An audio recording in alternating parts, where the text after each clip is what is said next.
We all have our comfort games, those games that, regardless of quality, just make you feel good, tickle your brain in just the right way.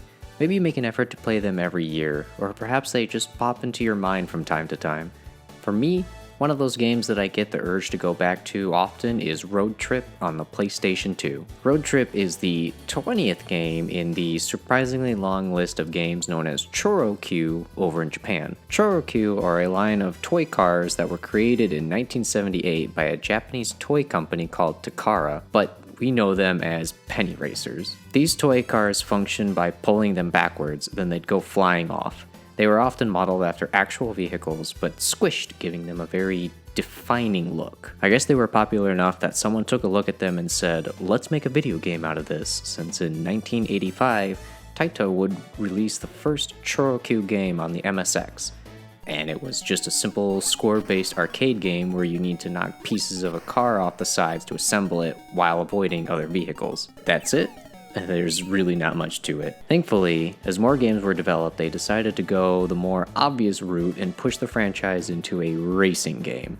The concept would be taken to a new level with ChoroQ Wonderful that released only in Japan in 1999 and added an adventure mode to the game. 3 years and 5 games later, we got today's topic of Road Trip. I've always described this game as Cars before the movie, since everyone is a living, talking automobile of some sort. Like a lot of my early childhood games, I got my first experience of this at my cousin's house, and just like a lot of my early childhood games, I never actually did much with it. I don't exactly know how to word it, but games were mostly just like toys to me. There were certainly outliers, Age of Empires 2 comes to mind, but I certainly did not get into games like I do today. At some point in my life, I would come to own the game, but it mostly just sat on my shelf. I would play it on and off, but never actually ended up finishing it. Well, better late than never, I suppose. But before we begin, I want to give a disclosure that, while I do own the game, what you'll be seeing is from an emulator. It does clean up the game a bit visually, but the biggest reason is because of a neat website called Retro Achievements. The fact that we are able to add modern day achievements into old games is really awesome, and I had to give it a shot. So with all that said, welcome ladies and gentlemen to the Opinionative Show, an internet thing where I have opinions and you're going to listen to them. These are my opinions on the game Road Trip for the PlayStation 2. The game kicks off in this world's White House, where President Forrest has decided that he wants to retire. That means that a new president must be named, but it won't be determined by a simple voting process. That'd be way too simple. Instead, Forrest declares that the winner of the World Grand Prix will become the next president. Bright light and bushy tailpipe, we start our adventure inside a Q's factory, where we get the lowdown on how the rest of the game is going to go. Before we can enter the World Grand Prix, we must first acquire a Class Super A license, as well as get 2 teammates. With an objective in mind, it's time to head out and finally start this massive road trip. Completing our 2 main objectives are simple enough. In order to get teammates, you just need to talk to the other citizens who will ask to join your racing team. It does not matter who you acquire, as everyone will perform the same when on your team. But your opponents in the races are actually somewhere out in the world, so I went and gobbled up the ones that would typically place higher, just to make myself feel a little better. Getting up to the Class Super A license, that requires a bit more work. This game isn't your typical level-to-level racing. As you wander around the world, you'll come across several towns, each with a very distinct look to them. Inside each town is a Q's factory where you'll be able to customize your car, save your game, and most importantly, take place in various races. The races you can participate in depend on both your class level and which location you are in. You start in Class C, then move your way up to B, A, and finally Super A. To move up, you need to compete in each of your current rank and place in at least 6th. This requirement doesn't change as you go up, so you are never required to perfect a race in order to make progress. This is sort of a double-edged sword because on one side, it's great that the game isn't expecting absolute perfection, but on the other, if you're just barely squeaking by and making progress that way, you're in for a rough time. Let's say you are struggling to get through the races though. What can you do to help yourself out? Aside from the obvious of learning the tracks, Road Trip features a customization feature that allows you to acquire and swap out some parts of your car, such as the engine or tires. Got the track down pretty good, but you're just struggling to keep up with the last couple opponents? Try upgrading your engine to increase your speed, or invest in a lighter chassis for better acceleration. Make sure you've got appropriate tires as well. You'll have a hard time keeping up if you've got racing tires in an all-dirt track. All these parts and more can be purchased at the various shops that you'll also come across in each town. The stock is different for each one, so make sure to stop in anytime you visit a new city. The only parts that don't affect your performance are your horn, meters, and body. These are purely cosmetic, so just go with what you like. There aren't too many horns or meters to choose from, but there are a ton of bodies, 150 to be exact. Most of them can be purchased from the body shops, but you'll get a number of them as rewards. Some of my favorites are Q36, which is based on a giant loader, Q33, which is based on a semi-truck, Q123, which is a Ram, Q3, which is a bus, Q70, which is a 60s Jaguar, Q83, which is a rubber duck, and my personal favorite, Q149, which is not only the president's body, but it's modeled off the Lincoln Continental Mark IV, which is just a beautiful car. Once you've decked out your car, it's finally time to enter races. The first race isn't anything special, just a simple track like what you would expect out of a racing game. Thankfully, Road Trip doesn't try to be realistic. It's an arcade racing game through and through, with the courses reflecting that. You'll start off racing in a typical racetrack, but you'll also race through a Japanese village, a desert, along a coastline,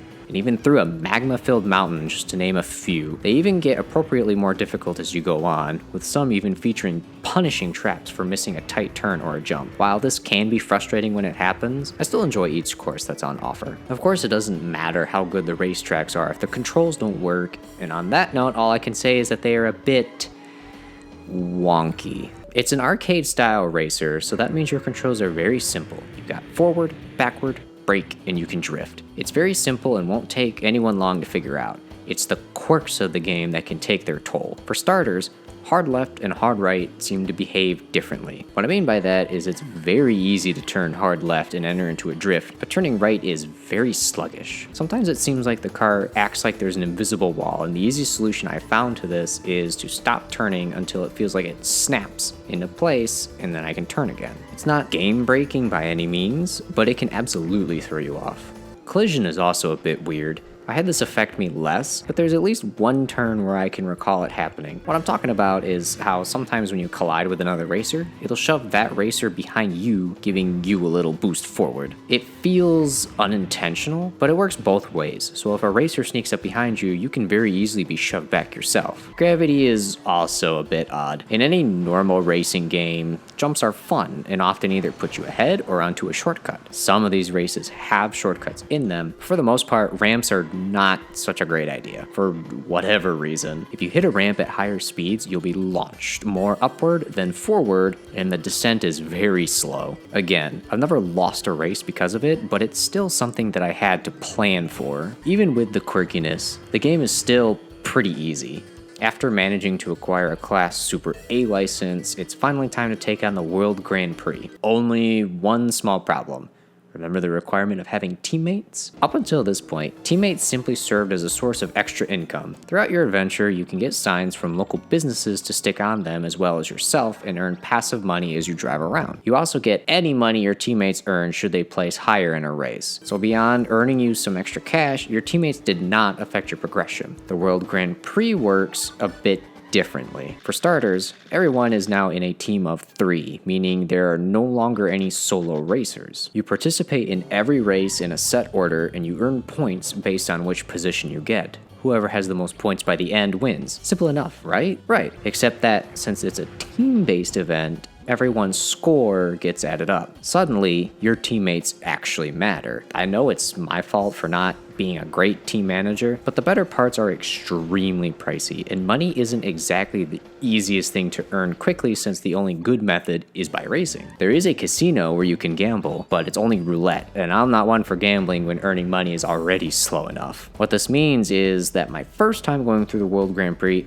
I lost and had to start all over. Thankfully, if you place high enough, you do still earn money, so it did help further my gear. Just be warned, if you ever change your team's gear, there is a strange mechanic where they actually need to get used to it before they can utilize it correctly. It's not explained anywhere in-game that I'm aware of, but it is talked about in the game's manual. Imagine how confused I was switching to a better engine just to watch my teammate do worse than previously. Everything I found about it online says you only need to do about 3 races or so before they grow accustomed to the new change. So just head on back to the first track and knock it out a few few times, and you should be good. Finally, after getting everyone geared up, you can take on the World Grand Prix properly. You were told ahead of time what the next race is, and get a chance to make any changes to your team if needed. Just make sure to change out your tires when appropriate, and you should be able to beat it no problem. In fact, I managed to do just that on my second attempt. Despite it being a team effort, only you get the rewards for winning. A whole lot of money, and a chance to take on Forrest and become the next president. It's probably a good thing he's ready to retire too, as this is an incredibly easy race. It's 3 laps around the longest course known as the endurance track. The only thing you need to be concerned about is your fuel, which is displayed in a little meter by your speedometer. I didn't mention it until now, simply because unless you make very liberal use of the rockets,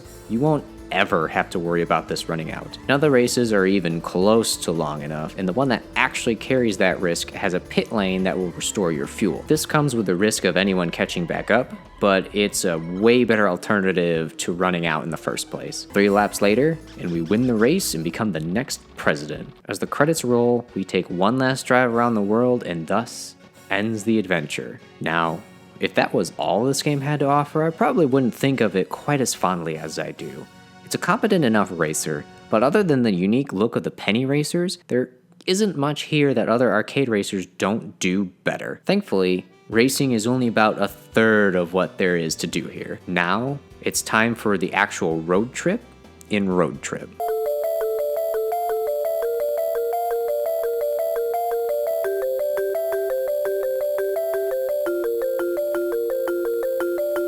What's a road trip without proper music? While the game does have a pretty vast amount of music, most of it is either relegated to the race tracks, with each having a unique theme, or the mini games. I don't have a really great way to describe them, but they are definitely catchy tunes.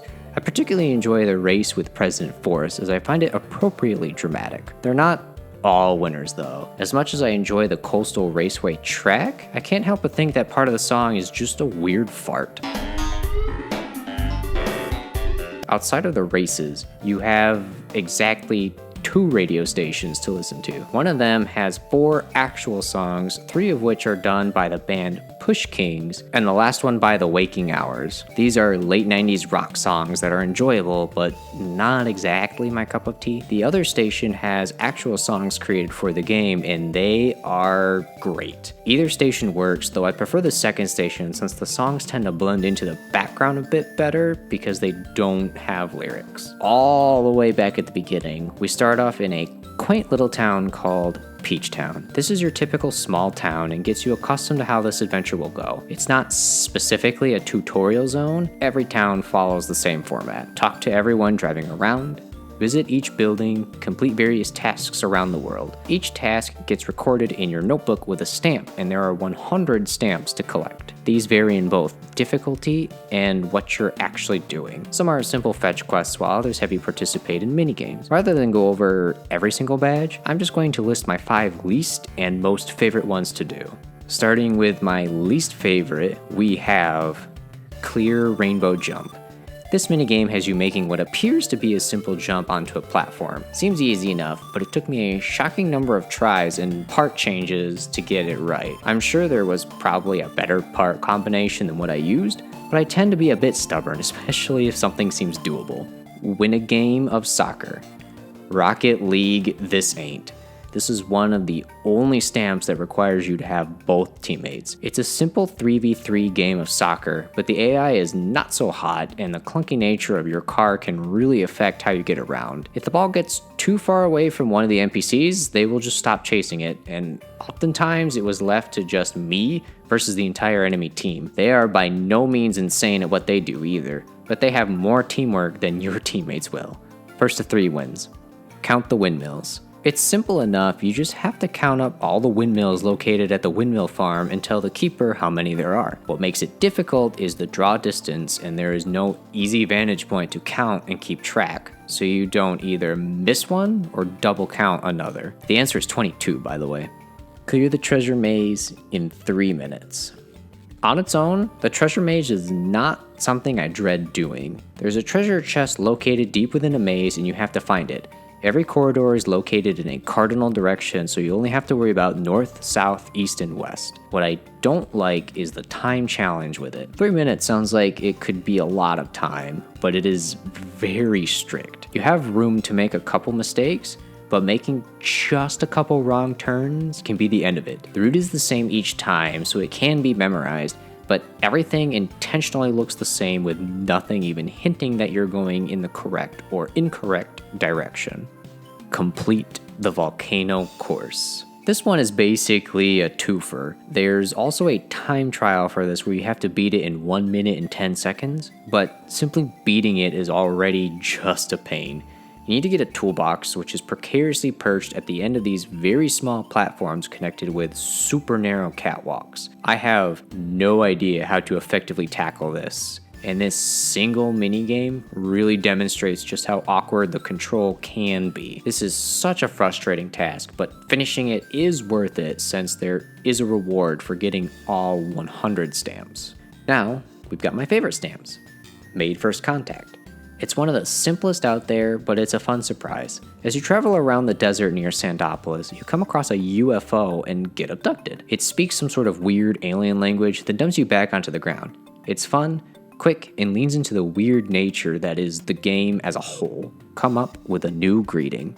I like this one simply because whatever you choose becomes a thing every resident in Chestnut Canyon says. It can only be 5 letters long, but it leaves plenty of opportunity for immaturity. Save Tomy. Despite its outward appearance, this world is not a perfectly peaceful place. In Fuji City, you can find the distraught owner of a dumpling store. His daughter has been carjacked and asks for your assistance with finding her. On top of this hill, you find a bus suspiciously standing by an altar who just tells you to go away. If you come back at night, he's asleep and can be pushed aside. After moving the altar, you find a hidden room where Tomy is located. You return her and the day is saved. Collect 7 gemstones. This one actually starts at the very beginning of the game. Located in a house in Peach Town, there's a collector that wants you to find 7 gemstones located all around the world. He tells you about a landmark next to each one of them and sends you on your way. I left this stamp on the back burner the entire adventure, but just by exploring, I managed to find each stone no problem. If you ever get stuck, you can always see the hints again. I also noticed on my return that there's a map on his wall with the location of the gems on it. I don't know if these populate as you collect them or if they were always there, but hey, if it's always there, it's just another way to help you find them. Complete My City. If you've played this game before, you probably saw this coming. Located just off the freeway of Sandopolis is the to-be majestic My City. It starts off barren with nothing but a real estate agency, but entering grants you with your very own garage. It's the start of what will become the most bustling city in the game. What you do is you go around the world and talk to the NPCs. Some of them will lament that they really want a new place to move to or open up some kind of business. After you started the My City quest, you get the option to tell these people about it and they'll move right away. There are a total of 21 residents to find, and it is very neat to see the city as it builds up. While it may not be as bombastically large as Sandopolis, it is the city that feels the most like an actual city. The architecture of the buildings takes on the styles of the various towns throughout the game, depending on where the residents come from, making it the ultimate melting pot. When you've finally completed everything, a statue is built and you can cruise around and just take in the sights. Of course, these are just 10 of the various things you can do. Some you'll just naturally do, such as visit each building in every city. There are a plethora of other mini-games such as dodging barrels or climbing up a mountain, the latter of which can be cleared by abusing the physics. Probably the most arduous are the coins and photo booth stamps. There are 100 coins and 100 photo booths around the world, and you need to collect and visit each and every one of them. Most of them you'll come across as you adventure, but others can be tucked away in places that seem to be barren or quite out of the way. Luckily, each photo booth you enter will tell you the location of the next one, even if it's right next door. Any booth can be re-entered to get the location if you forgot it. The coins also have a hint system. Located in each city is a bar, and the bartender will tell you the location of a nearby coin until there are none left in the area. You can make it even easier on yourself by solving this millionaire's puzzle to get a coin radar that has them appear on your minimap. This is a must-have if you plan on getting all 100. Also, for every 10 you collect, you get a reward from one of your residents of My City, so make sure to check back in as some of these rewards are incredibly powerful parts. But what happens after you collect every stamp? Once you collect all 100 stamps, you can talk to this shifty fellow in Cloud Hill and he will give you the devil parts. These insane parts are the cream of the crop. Hands down the best tires, a meter that's okay, and the devil engine, which is the fastest engine in the entire game. It's so fast that it can actually be a detriment for the first while using it. The tires work with any terrain and outperform the best in their respective categories. It's a shame that there's not really much to do after you get these. You can redo any race, but you've already won everything. The only thing I can really think of to take advantage of the new gear is Q's Rally, which is a rally race to see how fast you can visit each Q's factory in each city. As you visit each factory, they'll tell you of your next destination. You begin in my city and end in my city. To be honest, I think it's a fun way to cap off this road trip, so once you get your time, pack it in and retire to your garage. Now, before I wrap up this video, I want to take a look at one additional game mode, Quick Play. Normally, I'd ignore this and wouldn't give it the light of day. However, Retro Achievements adds achievements specifically for this mode. Each race has an achievement for coming in first. How Quick Race works is you pick whichever course you want and are dropped in with a preset car. Sounds simple enough, and I didn't have any issue until I made it to the last race, which is the endurance run. Thankfully, it's not the full 10-lap race. However, the struggle comes with the NPC Diaz. I don't know if it actually is, but this race seems unfair. Getting ahead of everyone else is no problem, but Diaz is just better than you. He accelerates faster than you, has a higher top speed than you do, and is in the front of the pack while you need to make your way from the back. You need to do this race flawlessly if you want to have a chance to win. I spent at least an hour doing this race over and over to the point where I realized when I had lost before the race was even done. Here's a helpful tip. At this quick turn, Diaz always hits the wall and gets stuck for just a little bit. This is your one opportunity to get ahead of him. On my winning run, the only reason I managed to stay ahead of him was because I sat in his way and would not let him pass. When I finally won, there was no feeling of victory, only relief that I never had to touch Quick Play again as I got that final achievement on my page. And that was Road Trip on the PS2. While far from the only game in the series, we didn't get very many over here in the West, and that's a bummer. While a lot of the ChoroQ series is simply racing, there are a few different games that have this adventure-style gameplay. ChoroQ Wonderful even got a fan translation back in 2023, so there's hope for more translations in the future. As for the ChoroQ series in general, the last game was published back in 2014, and I would be surprised if we got another anytime soon. At least what we have now is very fun and well worth your time. It also won't break your bank if you're looking to get an official copy. A complete in-box copy will only cost you about $30, about half of that if you find just the disc. It may be a bit on the clunky side, but like any good car, you just gotta crank up the tunes and it will get you where you're going. Just avoid Quick Play like it's your local downtown. Thank you, ladies and gentlemen, for watching another episode of the Opinionative Show. Hope you enjoyed your time and have a fantastic rest of your evening.